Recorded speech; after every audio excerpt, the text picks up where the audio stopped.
ஒன்றிய அரசின் நிதிநிலை அறிக்கையில் தமிழ்நாடு ரயில்வே திட்டங்களுக்கு 6,362 கோடி ஒதுக்கீடு செய்யப்பட்டுள்ளதாக ஒன்றிய ரயில்வே துறை அமைச்சர் அஸ்வினி வைஷ்ணவ் தெரிவித்துள்ளார்.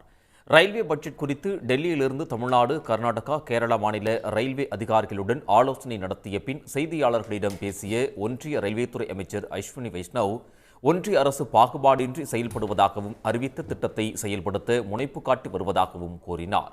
கடந்த 10 ஆண்டுகளில் தெற்கு ரயில்வேக்கு உட்பட்ட தமிழ்நாட்டில் 1,302 கிலோமீட்டர் தொலைவுக்கு புதிய ரயில் தண்டவாளங்கள் அமைக்கப்பட்டிருப்பதுடன் 2,152 கிலோமீட்டர் தொலைவுக்கான ரயில் வழித்தடம் மின்மயமாக்கப்பட்டுள்ளதாகவும் தெரிவித்தார்.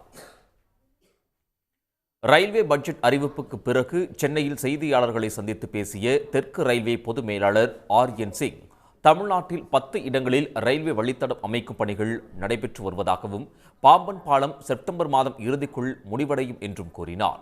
சென்னை எழும்பூர் ரயில் நிலையத்தை மேம்படுத்த 700 கோடி ரூபாய்க்கு மேல் ஒதுக்கப்பட்டிருப்பதாகவும், கடற்கரை முதல் எழும்பூர் வரையிலான 4வது வழித்தட பணிகள் செப்டம்பரில் முடிவடையும் என்றும் கூறினார்.